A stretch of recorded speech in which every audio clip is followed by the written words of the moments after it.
శ్రీమాత్రే నమః. నమస్తే అండి, ఎలా ఉన్నారండి? అంతా బాగున్నారా? నేను కూడా బాగున్నానండి. మరి ఈరోజైతే మీకు ఆవకాయ మిరపకాయలు రప్పించానండి. నేను ఎన్ని రకాల ఆవకాయ మిరపకాయలులో ఎన్ని రకాల మిరపకాయలు వేసి కారం రెడీ చేసుకుంటాను అనేది మీకు క్లియర్గా చెబుతాను. ఇప్పటి వరకు వడియాలు పెట్టుకున్నాం కదా, వడియాల పనులు ముగిసినాయండి. ఇక నుంచి మళ్ళీ పచ్చళ్ళ పనులు.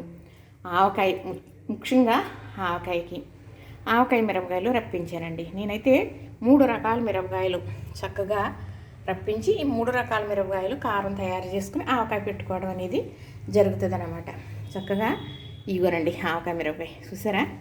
ఇలా ఉంటుంది ఆవకాయ మిరపకాయ. దీనికి దిగుబడి వస్తుంది కారం. కాయ మరి చక్కగా దలసర ఉంటుంది అనమాట, కారం ఎక్కువ వస్తుంది. తర్వాత గింజలు తక్కువ ఉంటాయి. మరి ఆవకాయ మిరపకాయ మనం శుభ్రంగా 4 రోజులైనా బాగా ఎండాలి. ఎండితే ఈ ముచ్చికి తీసేయాలి. మొత్తం ఈ తొడుము అనేది ఉండకూడదు అనమాట. ఇలాగ ఇక్కడ తీస్తారు కదా, అలా ఉండకూడదు. ఈ తొడుము ఉండటం వల్ల ఆవకాయ పచ్చడి మెత్తబడిపోతుంది, ఆవకాయ ముక్క. అందుకని అస్సలు ఆ ముచ్చిక అనేది ఉండకూడదు అనమాట. ఒకరోజు పోసేసిన తర్వాత మర్నాడు ముచ్చుకలు తెత్తి ఈజీగా వచ్చేస్తాయి.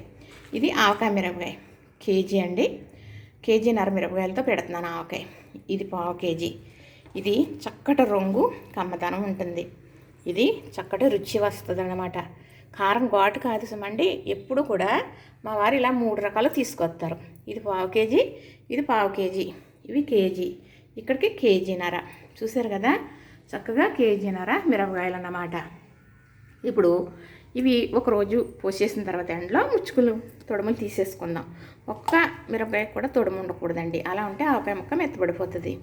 మరి అలానే ఉప్పు, మరి కేజీన్నర మిరపకాయలు కదా, కేజీన్నర ఉప్పు అండి. ఇప్పటికే 3 రోజుల నుంచి ఎండుతుంది, ఇంకా ఎండాలి. మిక్సీ పట్టిన తర్వాత మళ్ళీ ఎండబెట్టాలి. అప్పుడు సాల్ట్ ఉంటుంది చూసారా, దుళ్ళిలాగా అలా వచ్చేస్తుంది అనమాట. అలా ఎండితేనే ఈ కళ్ళుప్పు ఆవకాయ అనేది మనకి నిలవ అనేది పెట్టినప్పుడు ఎలా ఉందో కొత్తదనం అయిపోయే వరకు అలా ఉంటుందన్నమాట. కళ్ళుప్పు మాత్రమే వాడండి, సాల్ట్ వేసుకోవద్దు. ఆ సాల్ట్ వేసుకోవటం వల్ల కూడా ముక్క మెత్తపడిపోతుంది. అలానే దీనికి కావాల్సింది కేజీ ఎల్లిపాయలు అనుకోండి. కొంచెం చిన్న రేకలు అవి తీసేసి చక్కగా 1/2 కేజీ పైన పడతాయండి.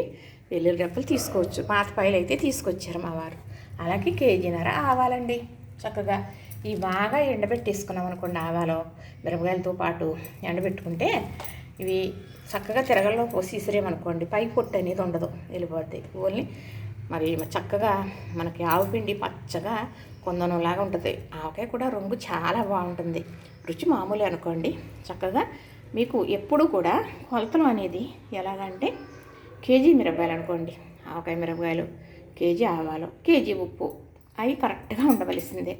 అందులో 100 గ్రాముల మెంతులు, అలాగే ఒక 300 ఎల్లుల్లిపాయలు పడతాయి కేజీ మిరపకాయలు ఆవకాయగా అయితే. అవి మాత్రం అలా వేసుకుని, నూనె అంటారా, మనం 3 కేజీలను మొదలు పెడితే పీచ్ చేసుకుంటూ ఉంటుంది. మనం ముక్కలు తక్కువ ఎక్కువ వేసుకోవడంలో ఎప్పుడు కూడా మరి ఇంత లోతు ముక్కలుండి నూనె పైకి ఉండాలి. అప్పుడు ఆవకాయ పాడవటం ఉండదు. కానీ ఇప్పుడు కాల పరిమితాన్ని బట్టి ఇబ్బంది పడుతున్నాం కాబట్టి చాలా జాగ్రత్తగా, చాలా కరెక్ట్గా చేసుకోవాలన్నమాట. నేనైతే ఇలా 3 రకాల మిరపకాయలతోటి పెడతానండి. చక్కగా ఇది రంగు రుచి రంగు చిక్కదనం అనండి. అంటే ఇది కారం దిగుబడి వస్తుంది. ఆవకాయ కారం ఘాటు అనేది ఏమి ఉండదు, మంచి కమ్మదనం ఉంటుందండి. మరి ఈ మిరపకాయలు అయితే రుచి, కమ్మదనం, మంచి రంగు వస్తుంది. ఈ మిరపకాయలు తెలిసిపోతుంది కదా. అలాగే ఇవి వేయటం వల్ల మంచి కలరు, మంచి రుచి వస్తుంది. అంటే మా వారు ఎప్పుడు కూడా ఇలా 3 రకాలు తీసుకురావడం అలవాటు అన్నమాట అండి. ఇప్పుడు ఇవి చక్కగా ఎండలో పెట్టేస్తాను. ఎందుకంటే మీరు ఆవకాయ పెట్టుకునేవారు అంటారు కదా, చక్కగా తెచ్చుకున్నప్పుడు ఇలాగా మిరపకాయలు 3 రకాలు కలిపి పెడతారంట కదా అని అడిగితే ఇస్తారు. మీరు కేజీ తెచ్చుకోవాలనుకున్నప్పుడు 1/2 కేజీ ఆవకాయ మిరపకాయలు తీసుకుని పావు కేజీ ఈ మిరపకాయలు తీసుకుంటే సరిపోతుందండి. చక్కగా ఏమీ కారం కాదు, ఘాట్లు ఉండవు సుమా, కాకపోతే మంచి రుచి ఉంటుంది అన్నమాట. చూసారు కదా, నచ్చింది కదా ఆవకాయ మిరపకాయలు. మీకు ఇలాగా తెచ్చుకుంటామని మీకు చెప్పడం జరిగిందండి. మరి ఆవకాయ మామిడికాయ వచ్చిన తర్వాత ఇవన్నీ రెడీ అయిన తర్వాత మళ్ళీ మీకు చక్కగా కలిపే విధానం వీడియో తీసి పెడతాను. నచ్చిందా? మరి లైక్ చేయండి, షేర్ చేయండి, సబ్స్క్రైబ్ కూడా చేసేయండి మరి.